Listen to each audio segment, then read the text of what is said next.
When I received the invitation from the South New Zealand Conference, I didn't have any opportunity to give my input on the topics. So just came with a list of things for me to cover.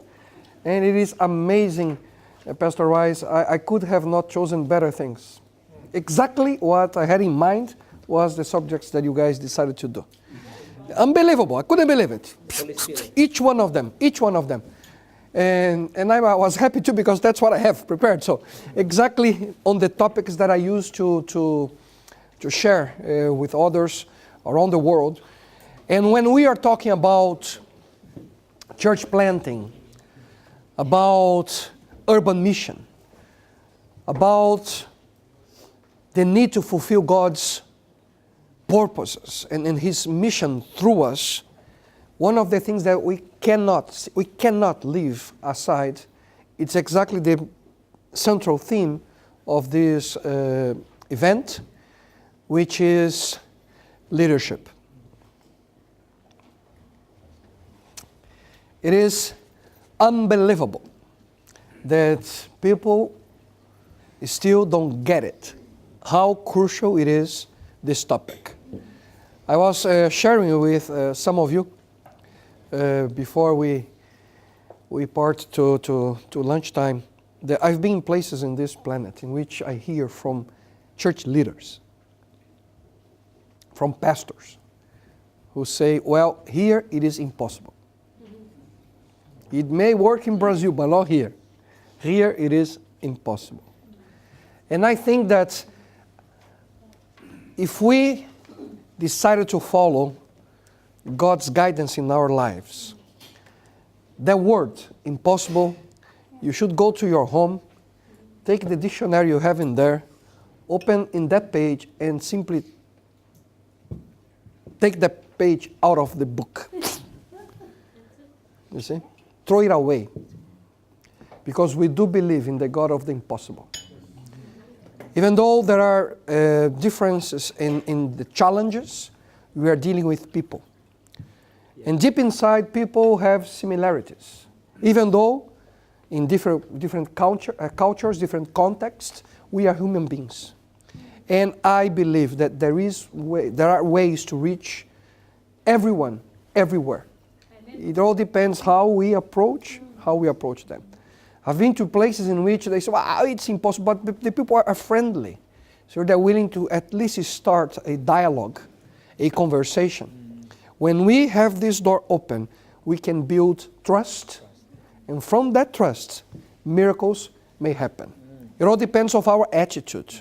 If it is something that really bothers me, is the attitude in which some people they allow to go into, and they cannot see beyond themselves. See, they cannot see ways out of that negative attitude. So leadership, it is a huge aspect. And after 25 years serving this church, and having the opportunity I have had in the past 5 years of traveling all over the world, I came to the conclusion that it is all about leadership. It's not only the leadership of those in higher positions, but the way we influence people. So all of us, we have somehow some leadership influences. We have to develop this. And I want to thank you for the opportunity to, at least in the next half an hour or so, develop a little bit on how leadership is affected in this new context in which we live in this post-Christian, post-modern context, especially when we are looking from a Christian, from a church planting perspective. So if you allow me, I just want to mention to you some of the contextual models that we have. This is just for your knowledge when you are talking about leadership, the concepts. One of them is this ecology model, in which is centered in the context. One thing that we need to learn is how to read our context. Many people, they don't get it, that you cannot simply be or act in the same way in a given location and then do exactly the same thing in another community, because people are different.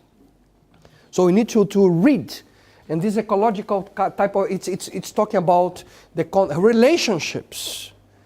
Life teaches us many things, and one thing that I've learned is how important it is relationships to us. If you pay attention, the only thing we really have is relationships, isn't it? What else do we have? Stuff. Well, but this is not important. See, what really matters? Relationships. You see? Stuff will not bring happiness to us. I know people who have a lot of stuff, but they have no happiness. Because if you don't have meaningful relationships, stuff is not enough. It's not enough. So relationships is a crucial aspect when you talk also about relationships. Within the 21st century leadership, there are some movements which are important. One of them is globalization. All of us are affected by this, in which trends that are coming in different areas of the world, suddenly they affect different areas, different parts of, everything is connected. Everything is connected. I mean, 2008 has taught a lesson to the world. I mean, because of a financial crisis in the real estate market in the US, many parts of the world have suffered. And some parts are still recovering because the banks are interconnected. You see? So we live in a very important moment in our history. We need to understand how globalization affects everything, especially leadership. Localization, which is exactly the opposite, is how local aspects also have influence. So that's, I repeat again, how important it is for us to know how to read our context. Are you guys with me? You see? We need to learn how to read people, and we need to learn how to read contexts.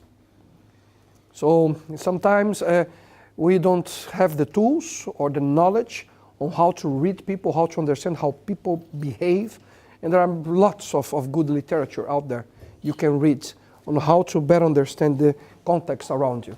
And a big word that we are listening in the past decade or so is coaching.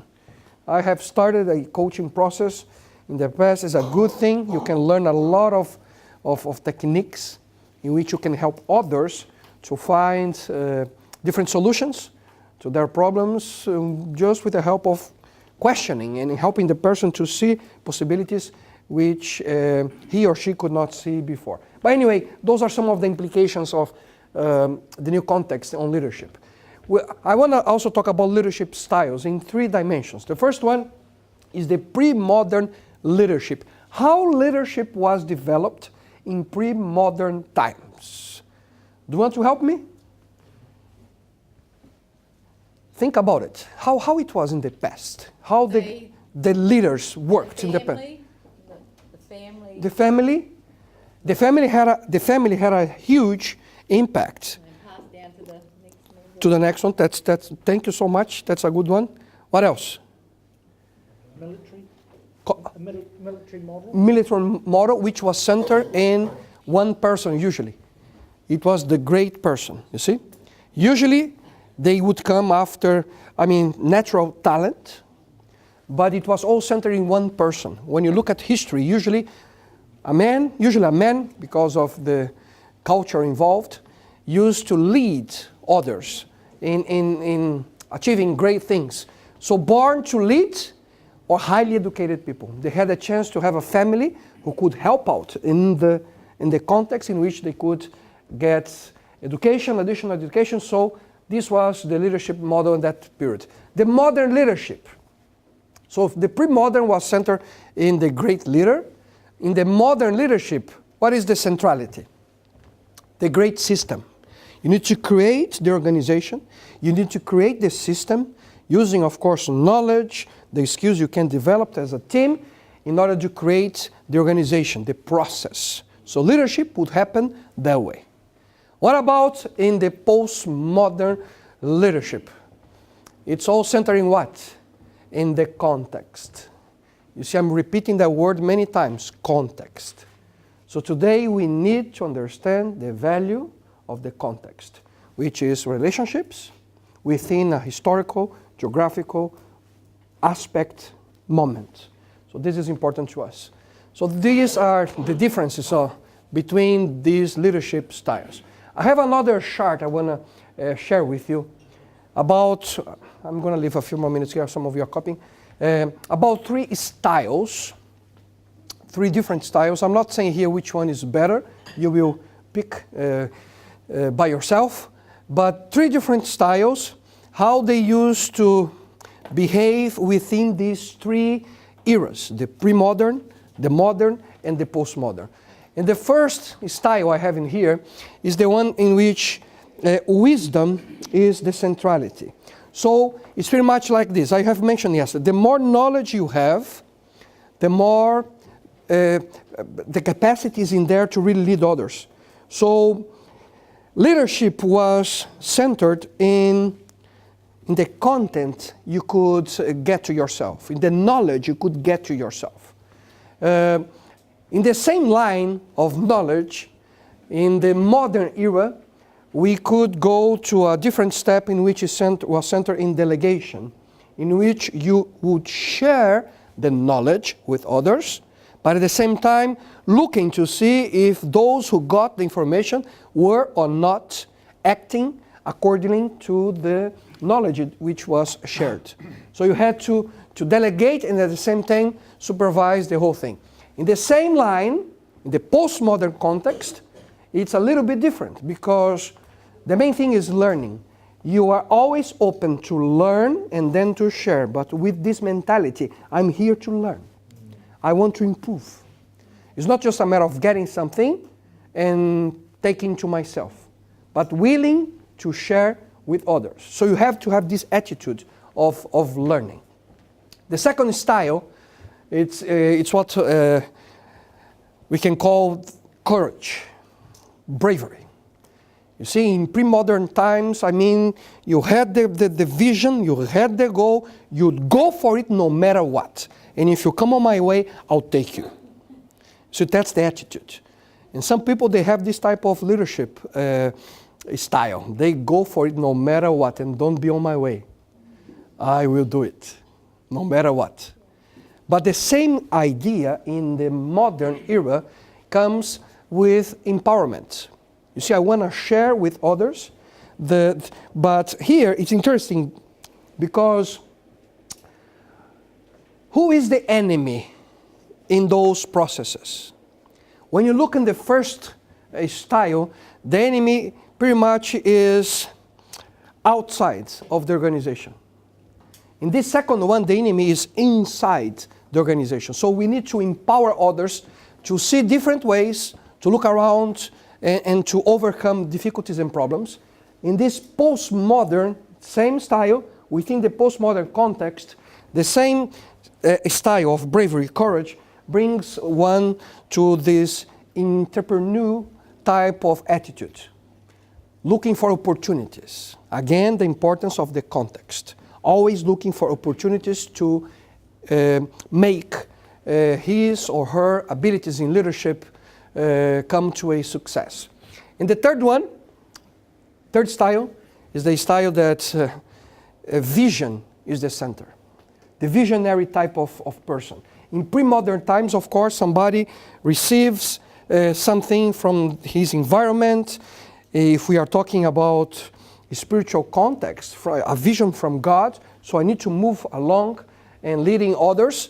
But as times go by, we can see that the same thing in the modern context, it's all about motivating others.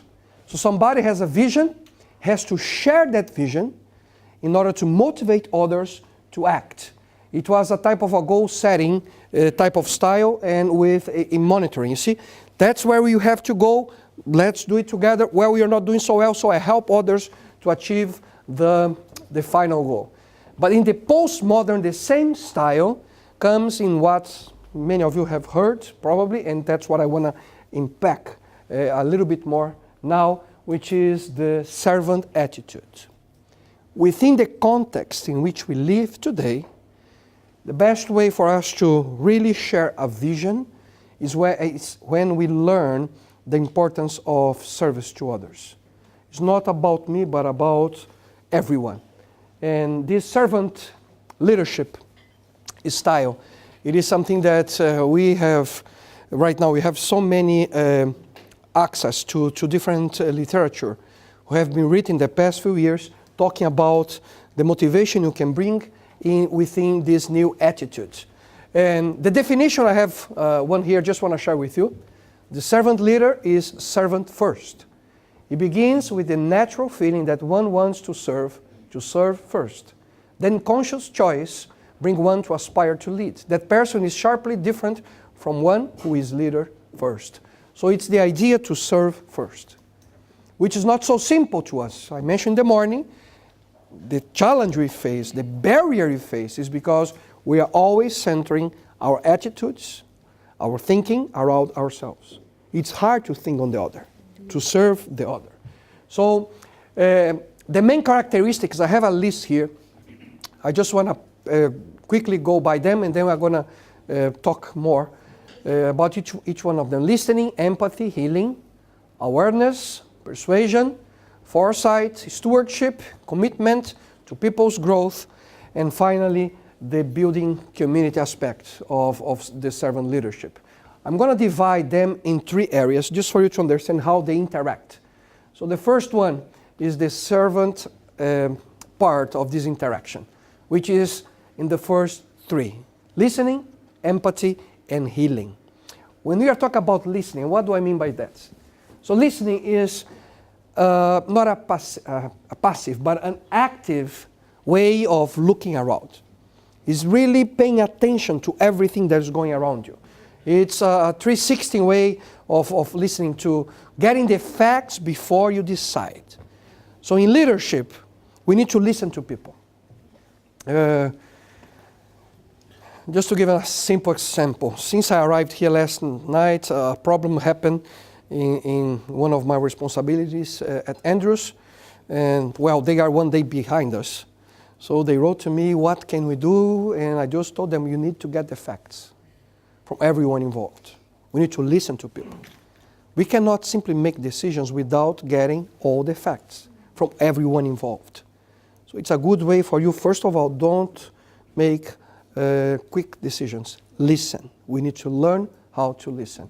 And within the church context, how many times people suffer because we make decisions too fast? You see, we need to listen. This does not mean that we are going to be passive all the time, but the first step is to listen. Second one, empathy. That's another problem. Many people, they cannot separate the person from the work. They put together. But behind any responsibility, any duty that people must do or have, there is a person, a human being. So we need to learn how to separate things, to have empathy for the person. Let me give another example here. Something that happened. I am, how should I say this, 130% sanguine. I speak, then I think. It's in my blood. You see, poor my wife. I mean, she has suffered so much. She's almost a saint to keep up with me. But anyway, I'm always thinking in 39 things at the same time. Always busy, in a hurry, trying to achieve, to get stuff done. And I'm really ashamed of this. But when I go to a supermarket, I count how many people are in the lines. I mean it. You see? I count, I look inside the cart to see how much stuff they have, to kind of check which line will go faster. I do it, you see? Yeah. Don't do that, guys. Don't do that. And it gets worse, because usually when you go to a supermarket with 5, 6 lines, I just have a look, analyze, well, this will go faster, so take this line, and then, you know, what is worse? I think where I would be if I had taken the other line. So that guy would be me if I were there. So I kind of compete with him. If he gets first, I really get mad, you see? I made a mistake in the line I got. Crazy stuff. But then sometimes, you know, you go You are busy, and it has happened to you. I can guarantee, you see. You go, you are so busy, in a hurry, you have so many things to do. When you get to the cashier, suddenly you look, and there is that little thing here on training. And she doesn't know how to press the buttons, you see. It has happened to me. Or when she's not on training, suddenly the paper, I don't know here in New Zealand, but in Brazil, it starts to get red in the back. It means need to be changed, you see. Sorry, sir, I need to change the paper. It takes 34 minutes to take that thing. But what do you do? Sometimes I'm about to explode, and then I need to stop and think. See, that's a human being. Somebody who is dear to God, who is right there, and I need to hold, Lord, help me to.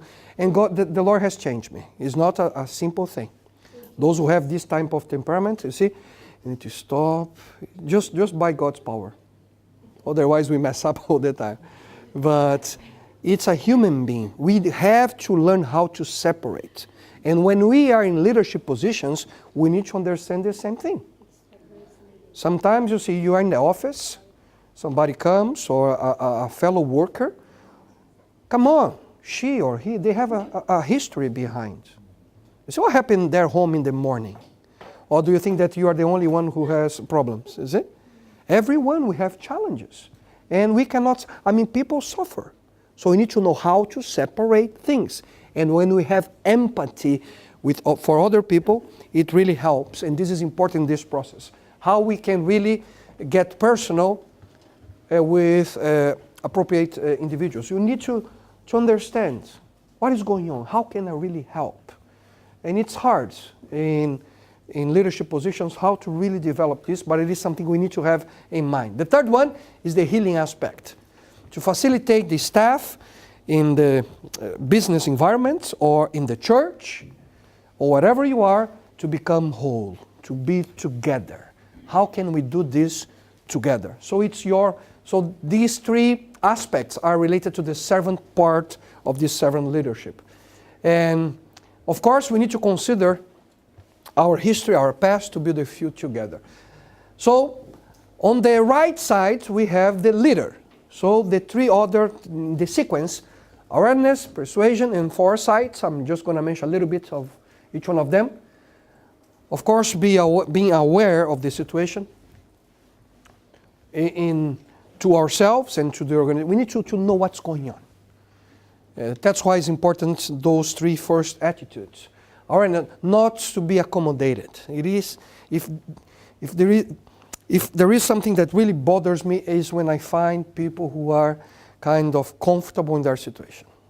Accommodated, you see. Why to move? Why to change? Why? Do you remember when the Israelites were about to cross, when Moses was with them, the spies were sent, you see, the 12. When they came back with the report, some of them, because they went 12, but they came back in two groups, 2 and 10. The 10, they were kind of telling Moses, Moses, if you read the text, they said, I don't remember the tribes, but not the tribe, but the people. The Jebusites were living there in the mountains, in the plain areas, closer to the sea. They were just saying, no, the land is nice, but it's full of people. No place to us. In other words, let's stay here. Why? To face challenges. So most people, when they come to this attitude, they are kind of accommodated. Please don't bother. I wanna die like I am right here. I'm happy with this. So we need to somehow, when we look around us, not to come with this position of accommodation. Persuasion. Persuasion is a skill. You see, you have to help others to see the future without being a dictator, but allowing them to be themselves in order to really dream the dream, dream the vision, and to absorb to themselves possibilities for the future. And convince and build consensus as quick as possible. It's not something that comes easily, but it is something that we need to empower ourselves on how to persuade others to move along. And foresight It's just to see the implications of our decisions of the present on future outcomes. And the third part, which is the connection between those three on the servant side and three on the leadership side, is the servant leader.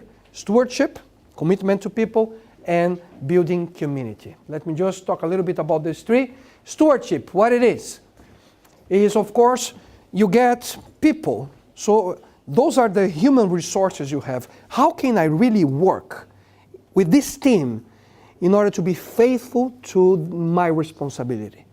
So you are a steward of people in order to really accomplish the goals. So a faithful care in order, and here looking and saying with business language, how we can return on the investment, which is people. The second one is commitment to people's growth. It's constant, the way you have to motivate others. I'm going to talk now just for the pastors who are here. Let me see the hands of the pastors. Let me see. We have a good group. And pastors, don't give up. We need to move forward. But I can tell you, by personal experience, I've been pastoring for the last 10 years, one church. Probably one of the greatest challenges we have is how to motivate the church to move forward in direction of God's vision for us as Christians.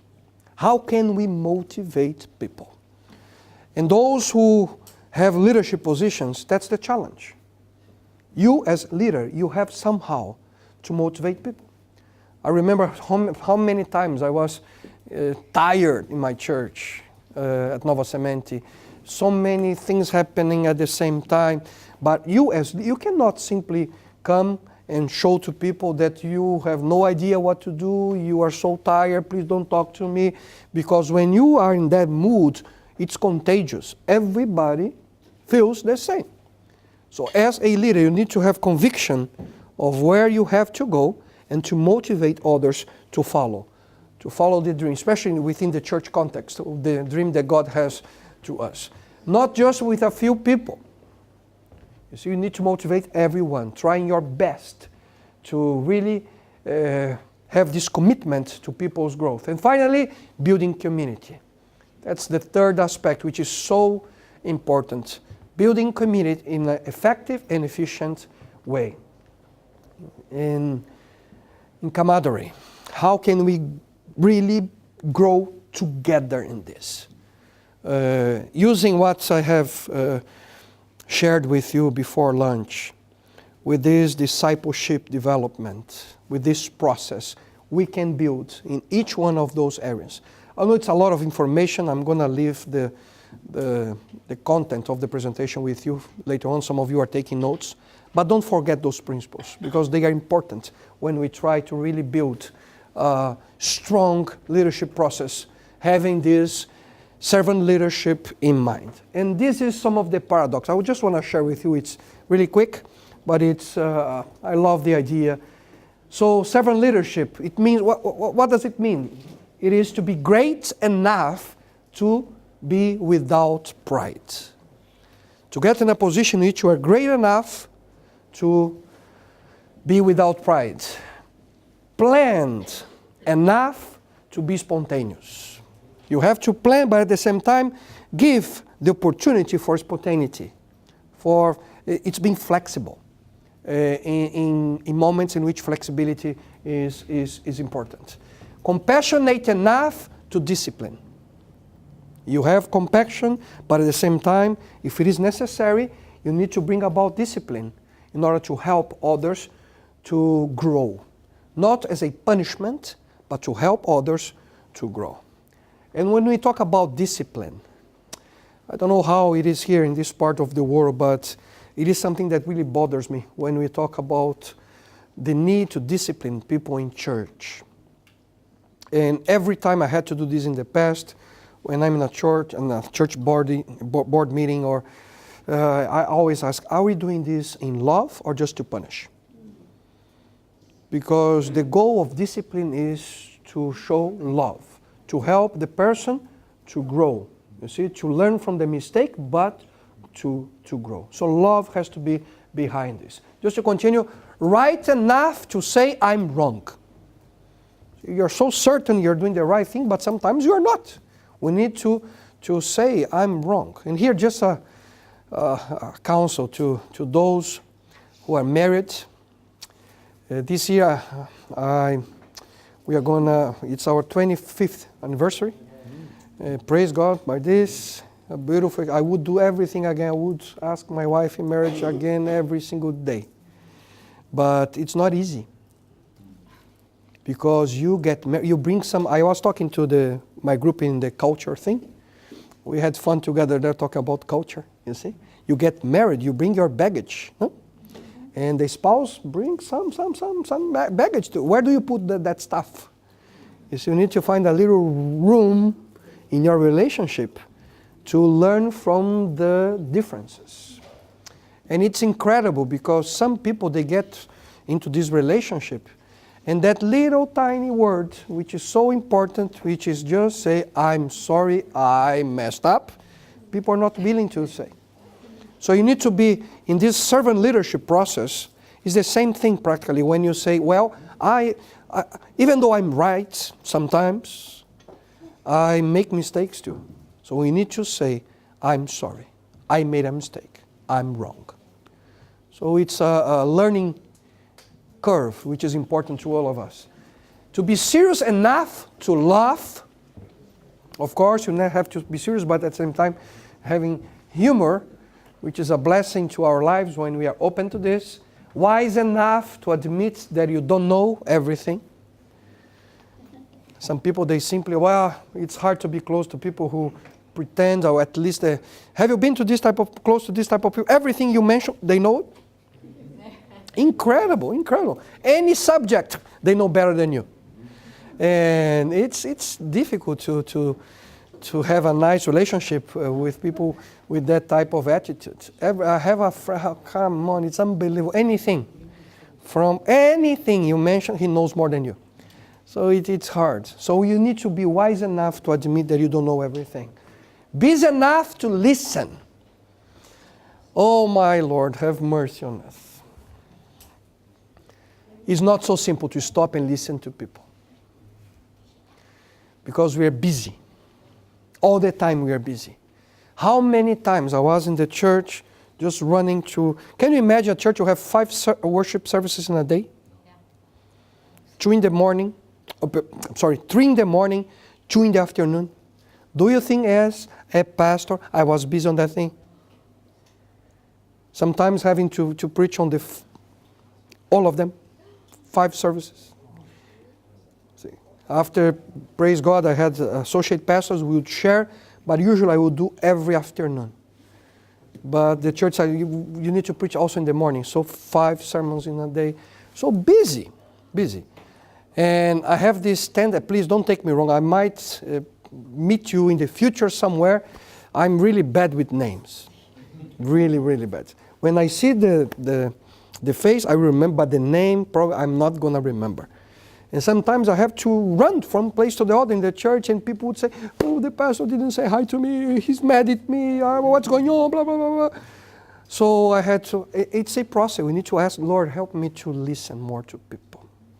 And please, this is a moment of confession. How many times I've done it? You are looking at someone, the person is talking to you about a problem, you are thinking different things. You see? Oh my Lord, I've done it. But not one thing, I was thinking 3, 4 things. You see? How am I going to do this? And the person just sharing, oh, thank you so much for this. Please pray for me. Okay, I'll pray for you. Come on, we need to learn how to listen to people. And the Lord, you know what He does? He brings crazy people in our way to learn how to listen. How to listen. Oh, there was a lady in the church. Oh, my Lord. So many problems she had. And the days I was really, really, really, really tired. In the end of the 5th service, when I went to my office, she was right there by the door of the office. Please, I need to talk to you. And I learned.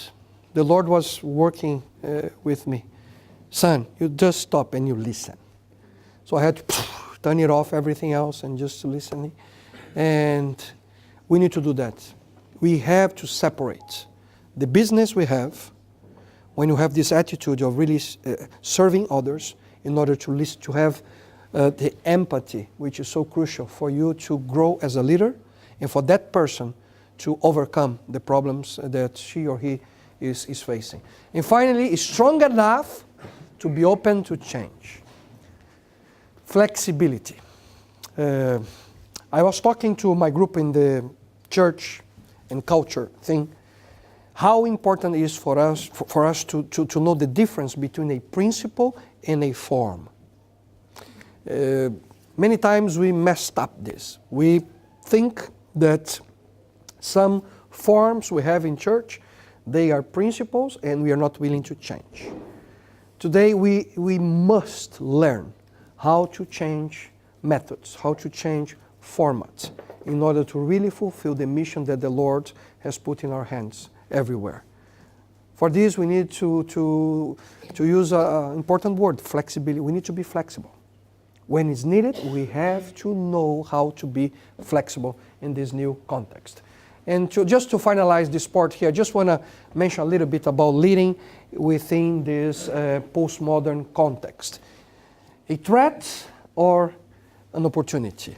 I mentioned a little bit this last night with you. What can we learn from this? First thing, context matters. And there are no universal solutions, not just one solution for a problem. We need to be open. There are different alternatives to life. How many more minutes I have? 10 more minutes? Okay, I'm going to tell the story. Okay, guys who were with me in the culture thing, I'm sorry, I'm going to mention again. When I got married 25 years ago, we went to the honeymoon. Oh, what a wonderful moment. We came back to our home. The first meal my wife was preparing to us in our brand new home. And my wife is a great cook, and she loves to cook. And then at the end, we had a wonderful time together. So we put the stuff on the sink to wash. And then I noticed that my wife, when she started doing the dishes, she was not doing the right thing. I said, no, that's not the way to wash dishes. You see? There is a better way. Which way? My mom's way. So I had the enlightenment to tell my wife how to do stuff according to, oh my. You see? My mom, when she's going to do the dishes, there is a preparation phase before. You separate things by species, you see? You put the cups together, the plates in one, the cutlery, so you take everything out, you separate, and then you start doing the dishes, okay? Everything has to be in a sequence. My wife, and of course she learned from my mother-in-law, they do dishes, the first thing they get, that's the thing they're going to wash. Doesn't matter the sequence. In the end, the result is the same, you see? Everything has to be cleaned. But, I learned the lesson, you see? I learned the lesson. No, I'm so sorry I did that. So, but there are not only one solution to the problems we face.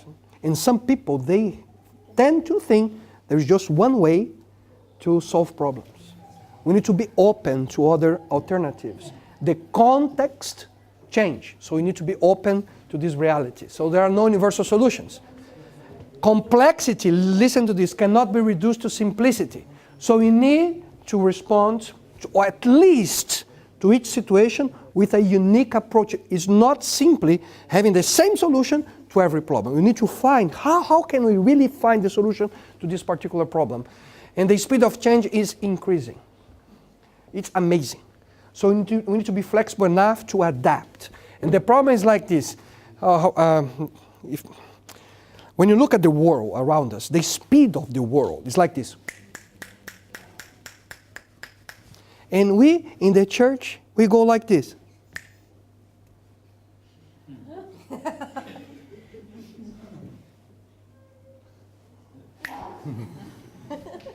And we wonder why we don't connect with them. Different way of looking at reality. Different ways of communicating. And please, I'm not talking about principles. Principles are eternal. They don't change. But the way we communicate, we need to think. Is it really being effective? Are they understanding what we are trying to share?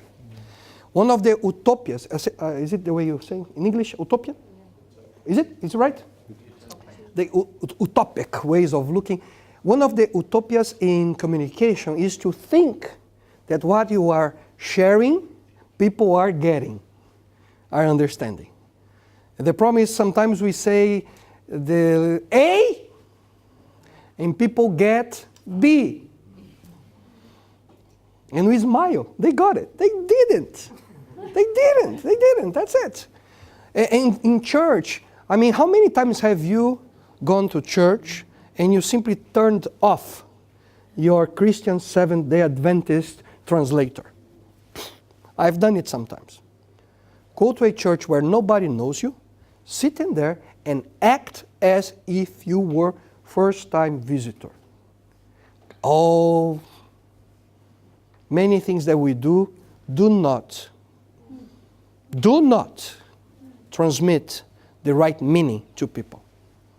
Some churches, people, they stand up, they sit 149 times in a worship service. You see the visitors like this, jumping up and down, up and down. They don't get it. So they get a hymnal, and you have to follow, and those little tiny black things in there, you see, it's hard. If you don't have a musical background, how can you sing from a hymnal in the way like this? It's not simple. It's not simple. So are they really understanding what's going on? We don't explain.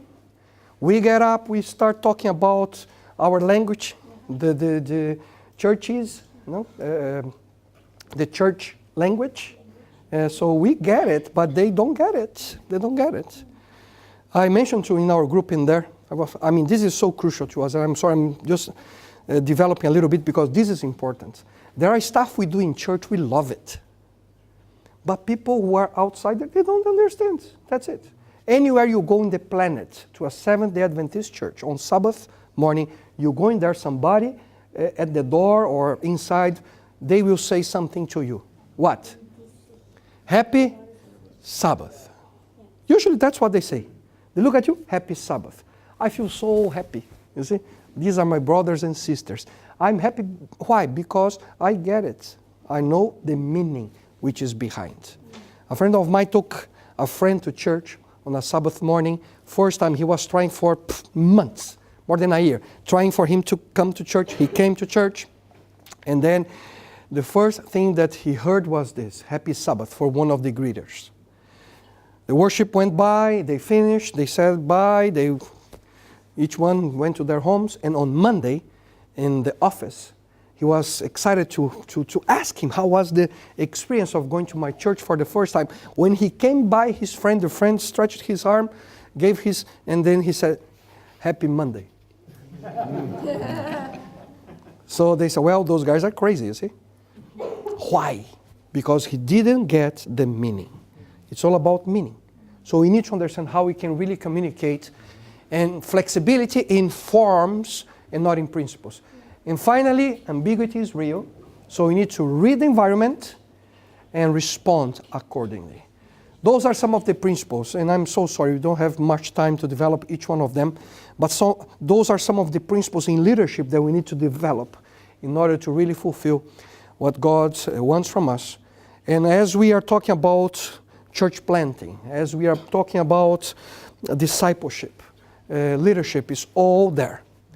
It depends on our intentionality. It depends on our expertise.